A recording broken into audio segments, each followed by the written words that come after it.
جمال ہستی حیات اس کی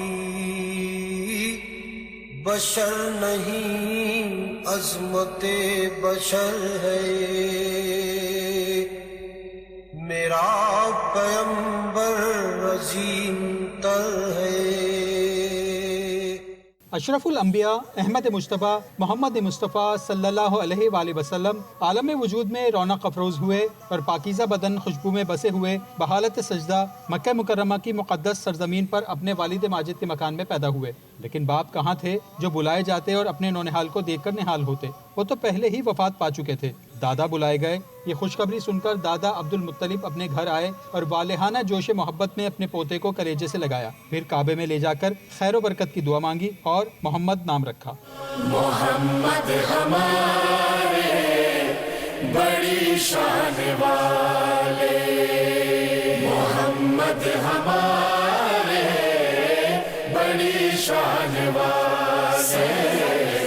مدارج النبوہ کی روایت ہے کہ سب سے پہلے حضور صلی اللہ علیہ وآلہ وسلم نے ابو لہب کی لونڈی حضرت سویبہ کا دودھ نوش فرمایا اور پھر اپنی والدہ ماجدہ حضرت آمنہ کے دودھ سے سیراب ہوتے رہے۔ پھر حضرت علیمہ سعدیہ آپ کو اپنے ساتھ لے گئیں اور اپنے قبیلے میں رکھ کر آپ کو دودھ پلاتی رہیں اور انہی کے پاس آپ صلی اللہ علیہ وآلہ وسلم کے دودھ پینے کا زمانہ گزرا۔ شرفائے مکہ کی عادت تھی کہ وہ اپنے بچوں کو دودھ پلانے کے لیے مکے کے گرد و نواح میں بھیج دیتے تھے۔ دیہات کی صاف ستھری آب و ہوا میں بچوں کی تندرستی اور جسمانی صحت بھی اچھی ہو جاتی تھی اور وہ خالص اور فصیح عربی زبان بھی سیکھ جاتے تھے، کیونکہ کعبے کی زیارت یا تجارت کی غرض سے آنے والوں کی وجہ سے زبان خالص اور فصیح و بلیغ نہیں رہا کرتی تھی۔ مولانا شاہ عبد العزیز محدث دہلوی نے سورہ علم نشرح کی تفسیر میں فرمایا ہے کہ 4 مرتبہ آپ صلی اللہ علیہ وآلہ وسلم کا مقدس سینہ چاک کیا گیا اور اس میں نور و حکمت کا خزینہ بھرا گیا۔ پہلی مرتبہ جب آپ صلی اللہ علیہ وآلہ وسلم حضرت حلیمہ سعدیہ کے گھر پرورش پا رہے تھے، اس کی حکمت یہ تھی کہ حضور صلی اللہ علیہ وآلہ وسلم ان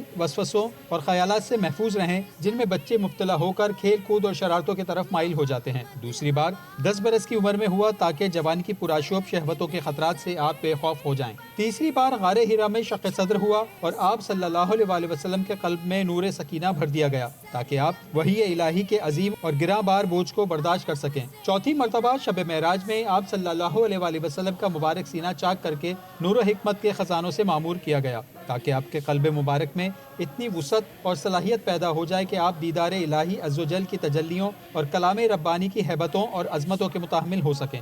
خدا جس کے سینے پہ قرآن اتارے، مدثر کہے اور مزمل پکارے، وہ نور خدا دو جہاں کے اجالے، محمد ہمارے بڑی شان والے۔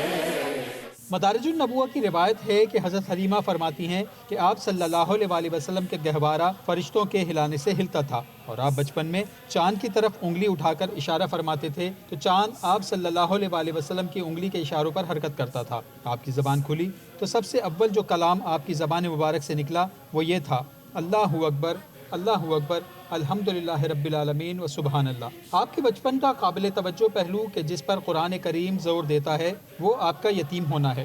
آپ کی ولادت سے قبل آپ کے والد گرامی عبداللہ ابن عبد المطلب شام کے تجارتی سفر سے واپسی کے دوران راستے میں بیمار ہوئے اور اپنے ننیال بنی عدی بن نجار کے پاس ٹھہر گئے، لیکن ان کی بیماری طول پکڑ گئی اور 1 ماہ کے بعد 25 برس کے سن میں وہیں پر انتقال فرما گئے اور 5 یا 6 برس کے سن میں آپ کی والدہ گرامی بھی مدینہ کے نزدیک مقام ابوا پر انتقال فرما گئی اور یوں آپ والد اور والدہ دونوں طرف سے یتیم ہو گئے۔ قرآن کریم کی آیت ہے، ترجمہ، بھلا اس نے تمہیں یتیم پا کر جگہ نہیں دی؟ بے شک دی۔ آیت میں پیغمبر کی یتیمی کی طرف اشارہ کیا گیا ہے۔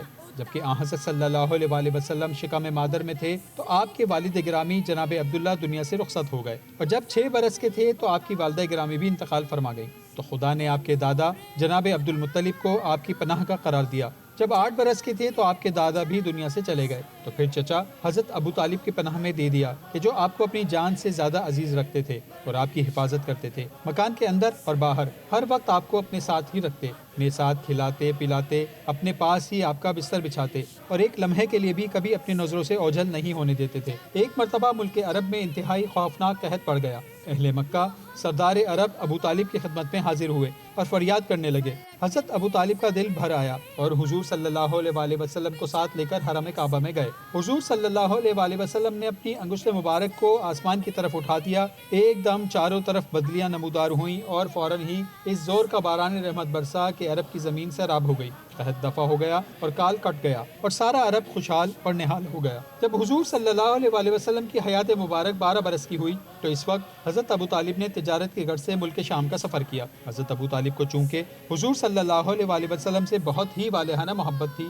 اس لیے وہ آپ کو بھی اس سفر میں اپنے ہمراہ لے گئے۔ اس سفر کے دوران بصرہ میں بحیرہ راہب کے پاس آپ کا قیام ہوا۔ اس نے تورات و انجیل میں بیان کی ہوئی نبی آخر الزماں کی نشانیوں سے آپ صلی اللہ علیہ وآلہ وسلم کو دیکھتے ہی پہچان لیا اور حضرت ابو طالب سے کہا کہ یہ سارے جہان کے سردار اور رب العالمین کے رسول ہیں۔ میں نے دیکھا ہے کہ شجر و حجر ان کو سجدہ کرتے ہیں اور ابر ان پر سایہ کرتا ہے۔ تمہارے اور ان کے حق میں یہی بہتر ہوگا کہ اب تم ان کو لے کر آگے نہ جاؤ اور اپنا مال تجارت یہیں فروخت کر کے بہت جلد مکے چلے جاؤ، کیونکہ ملک شام میں یہودی لوگ ان کے بہت بڑے دشمن ہیں۔ حضرت ابو طالب کو خطرہ محسوس ہوا اور انہوں نے وہیں اپنا مال فروخت کیا اور حضور صلی اللہ علیہ وآلہ وسلم کو لے کر مکے واپس آ گئے۔